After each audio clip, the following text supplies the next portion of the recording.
Metode budgeting ibu cerdas, konsisten menabung dana pendidikan anak sebelum lanjut. Pastikan klik tombol subscribe, share, dan like dulu ya, supaya channel ini bisa bermanfaat buat lebih banyak teman-teman. Terima kasih dan kita lanjut deh. Apa kabar ibu semua? Moga sehat-sehat terus ya. Ibu, pernah tidak merasa kaget melihat harga buku tulis yang sekarang mahalnya sudah mengalahkan harga paket skincare langganan kita? Baru saja kemarin gajian, rasanya uang hanya numpang lewat untuk bayar tagihan listrik dan beli beras yang harganya semakin tidak masuk akal. Berdasarkan artikel terbaru dari portal Berita Nasional, kenaikan biaya pendidikan di Indonesia itu bisa mencapai 10-15% setiap tahunnya. Ini alasan kenapa kita harus mulai waspada dan tidak boleh cuma mengandalkan sisa uang belanja kalau mau anak-anak kita sekolah tinggi. Kita ini sering terjebak dalam dilema antara beli paket data atau beli susu formula, yang formulanya makin canggih saja. Belum lagi kalau ada diskon di marketplace yang godaannya lebih berat daripada godaan diet karbo di hari libur. Masalah harian kita itu bukan cuma soal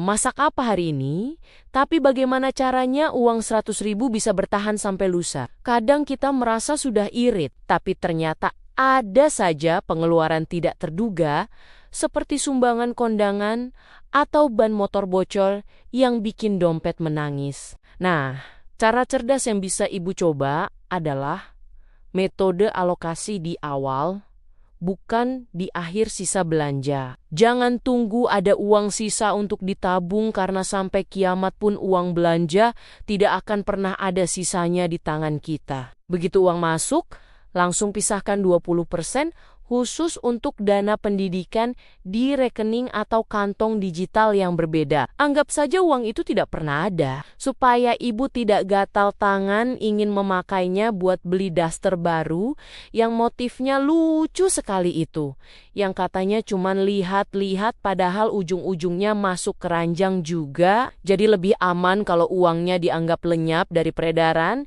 hilang tanpa jejak, seolah belum pernah mampir ke dompet sama sekali, daripada nanti tiba-tiba berubah wujud jadi koleksi daster baru yang warnanya cerah, motifnya ramai, dan alasannya selalu karena diskonnya sayang kalau dilewatkan. Kalau ibu punya uang 1 juta rupiah, langsung ambil 200.000 untuk simpanan sekolah anak sejak awal menerima uang tersebut. Pisahkan dulu sebelum dipakai untuk kebutuhan lain, supaya dana pendidikan benar-benar aman dan tidak tercampur dengan pengeluaran harian. Jangan berani-berani menyentuh uang itu, walaupun tiba-tiba ada promo besar-besaran beli 1 gratis 1 untuk deterjen favorit ibu yang baunya sangat harum, atau diskon menarik barang rumah tangga lain yang sebenarnya belum terlalu dibutuhkan. Kadang, godaan kecil seperti itu terlihat sepele, tetapi kalau terus diikuti, lama-lama tabungan pendidikan anak jadi tidak pernah terkumpul dengan baik. Padahal masa depan anak jauh lebih penting daripada kepuasan belanja sesaat. Konsistensi itu kuncinya. Biarpun sedikit, yang penting tidak pernah absen setiap bulannya melakukan setoran dana pendidikan. Tidak perlu menunggu punya uang banyak dulu untuk mulai menabung. Karena kebiasaan disiplin justru terbentuk dari nominal kecil yang dilakukan terus-menerus. 100.000, 200.000, atau bahkan 50.000 sekalipun akan terasa manfaatnya kalau dilakukan rutin dalam jangka panjang. Lama-lama jumlahnya akan tumbuh tanpa terasa. Dan saat waktunya anak masuk sekolah atau kuliah nanti, ibu tidak terlalu panik mencari biaya mendadak ke sana kemari.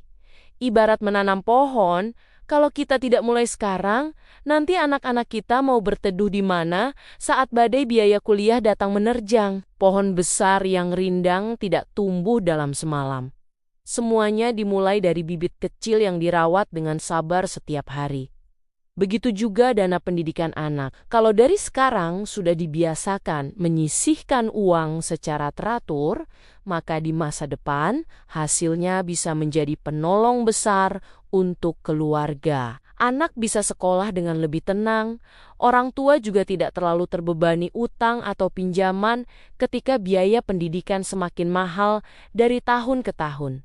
Jadi, jangan menunggu kondisi benar-benar sempurna untuk mulai menabung pendidikan. Mulailah dari kemampuan yang ada hari ini. Yang paling penting bukan seberapa besar nominalnya, tetapi seberapa kuat komitmen kita menjaga kebiasaan tersebut. Karena masa depan anak bukan dibangun dari niat saja, melainkan dari langkah kecil yang terus dilakukan dengan disiplin dan penuh kesadaran setiap bulannya. Kita harus punya mentalitas seperti detektif yang sedang mencari kesalahan suami saat pulang telat dari kantor. Teliti setiap pengeluaran kecil seperti jajan boba atau kopi kekinian yang kalau dikumpulkan bisa buat bayar uang pangkal 1 semester. Ibu harus tega pada diri sendiri demi masa depan anak yang cerah ceria tanpa beban utang yang menumpuk. Memang sakit rasanya melihat keranjang belanjaan penuh tapi tidak bisa di-check out. Tapi lebih sakit lagi kalau melihat anak sedih karena biaya sekolahnya belum lunas.